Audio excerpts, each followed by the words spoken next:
ऐन गणेशोत्सवाच्या तोंडावरती एसटी कर्मचारी हे संपावर गेलेले आहेत। आजपासून एसटी कर्मचाऱ्यांकडून राज्यव्यापी बेमुदत संप केला जातोय। राज्य सरकारी कर्मचाऱ्यांप्रमाणेच वेतन देण्याची मागणी एसटी कर्मचाऱ्यांकडून केली जाते। एसटी कामगार कृती समितीच्या वतीने या संपाची हाक देण्यात आलेली आहे। एसटी संपामुळे ऐन गणेशोत्सवामध्ये प्रवाशांचे चांगलेच हाल होणार आहेत। दरम्यान या एसटी कर्मचाऱ्यांच्या मागण्या काय आहेत ते देखील आपण पाहूयात। राज्य सरकारी कर्मचाऱ्यांप्रमाणेच एसटी कर्मचाऱ्यांना वेतन द्या। सर्वच कर्मचाऱ्यांच्या मूळ वेतनामध्ये सरसकट 5,000ची वाढ करा। प्रलंबित महागाई भत्ता, वाढीव घरभाडं भत्ता आणि फरक द्यावा। इनडोअर आउटडोअर मेडिकल कॅशलेस योजना लागू करा। कुठून आले तुम्ही? गाडी आहे? आम्ही आळ्या फाट्यावरून आले, आम्हाला जायला गाडी नाही। आम्ही काय करायचं? कुठे जायचं आता? राहायचं कुठे? आमची काही सोय नाही। काय करायचं आम्ही आता? काय माहित होतं? माहिती नाही आम्हाला। तुम्ही मोबाईलवर टाकायचं ना, आम्हाला काहीच माहिती नाही। आम्ही कसं करायचं आता सांगा तुम्ही? आम्हाला 1 तास झाला येऊन इथं। वॉरंट देते विचारल्यावर काय म्हणतो? ते म्हणतात लागन आमकं होईल तमकं होईल वॉरंट। कितीदा गेले तुम्ही विचाराय? काय म्हणले ते? हा ते 2 वेळा गेले ते म्हणले लागन आता अजून अर्धा 1 तास झाला आहे। आणि काका तुम्ही कधी आलेत आणि किती? आम्हाला 1 तास होऊन गेला बाबा, तरी तर त्यांना 2दा विचारायला गेलो। इकडे गाडी लागली म्हणते, आम्ही बघतोय पळवतोय इकडे, गाडीच नाही। आता काय जायचं कसं? आम्हाला हा प्रश्न आहे। कुठे जायचंय काका? बीड जिल्ह्यात माजलगाव। गाडी आहे का आता? गाडी नाहीये। काय विचारलं का? विचारलं, गाडी जर आली तरच पाठवतो म्हणे, नाहीतर नाही। मात्र कर्मचाऱ्यांकडून व्यवस्थित उत्तर येत नसल्याची तक्रार सुद्धा होते। त्यामुळे एसटी कर्मचाऱ्याच्या धरणे आंदोलनाचा परिणाम आता महाराष्ट्रातल्या सर्वसामान्य नागरिकांवर पाहायला मिळतोय।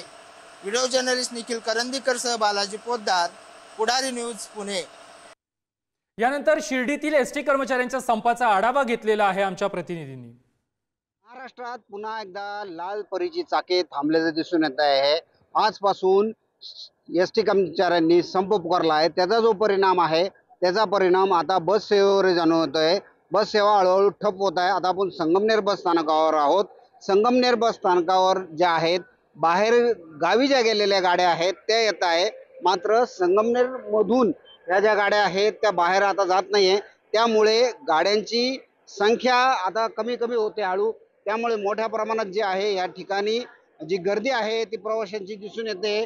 अनेक प्रवासी आहेत ते या ठिकाणी ताटकळलेले दिसून येत आहे। जर दुसरीकडे जर बघितलं तर अनेक शालेय विद्यार्थी जे आहेत ते सकाळी आले होते, मात्र त्यांना आता परतीच्या मार्गाकडे जायचा प्रश्न निर्माण होतोय।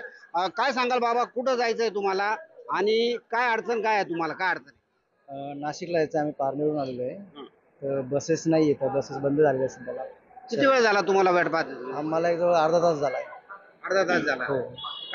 काय सांगितलं कर्मचाऱ्यांनी इकडच्या? काय तुम्हाला माहिती काय दिली गेली? ऍक्च्युली बंद आहे, संप आहे, त्यांचे काहीतरी मागण्या आहेत त्यासाठी बंद केलं गेलं। काय सांगाल, तुम्हाला काय अडचण येते? अचानक बंद झाल्याने त्रास होऊ राहिला। ते काही उत्तर बी देत नाही की गाड्या लागणार आहे का नाही लागणार आहे। सांगण्यात काय आलं त्यांच्याकडून तुम्हाला? काय सांगतच नाही ते, म्हणते येतील, लागल गाडी। आता 2 तास झाले उभे, नगरला जायचं गाडी नाहीये। तुम्हाला कुठं जायचंय? काय अडचण आहे? नाशिकला जायचं, 1 तास झाला गाडीच नाही। त्यांना विचारलं ते म्हणे येणार आहे गाडी, येणार आहे गाडी। प्रशांत शर्मा, पुढारी न्यूज, संगमनेर, अहमदनगर। अहमदनगरमध्ये देखील 3800 कर्मचारी हे संपात सहभागी झालेले आहेत आणि याचाच आढावा घेतलेला आहे आमच्या स्थानिक प्रतिनिधींनी। मुख्यमंत्री महोदयांचे शासनाचे कार्यक्रम झाल्यामुळे आम्हाला त्या दिवशी बोलवलं गेलं नाही आणि म्हणून नाविलाज असतो आम्हाला आज या ठिकाणी आंदोलनाच्या पवित्र्यामध्ये उतरावं लागलं आहे। यामध्ये अहमदनगर जिल्हा हा माझ्या माहितीप्रमाणे सर्व कर्मचाऱ्यांचं सेक्शन या ठिकाणी मी सांगतो 98.98% उतरलेला आहे। जे कुठले कर्मचारी संपात आज आंदोलनामध्ये, धरणे आंदोलनामध्ये उभे आहेत त्यांना आम्ही वारंवार जाऊन भेटतोय, त्यांना विनंती करतोय की आपल्यापैकी ज्यांना कुणाला इतर कर्मचारी कर्तव्यापासून परावृत्त करत असतील तर तुम्ही पुढे या, आम्ही तुम्हाला गाड्या काढून देण्यासाठी पूर्ण व्यवस्था करतो। पोलीस प्रशासनाला पण यामध्ये काल पूर्ण कल्पना देण्यात आली, त्यांना पत्र देण्यात आले। सर्व ठिकाणावरून पोलीस कर्मचारी आगारामध्ये, विभागीय कार्यशाळेत सर्व ठिकाणी उपलब्ध झाली होती, परंतु विभागीय कार्यशाळा व्यवस्थित चालू असल्यामुळे इथून कर्मचारी परत गेलेले आहेत। बाकी आगारात पोलीस कर्मचारी अद्यापही उपस्थित आहेत.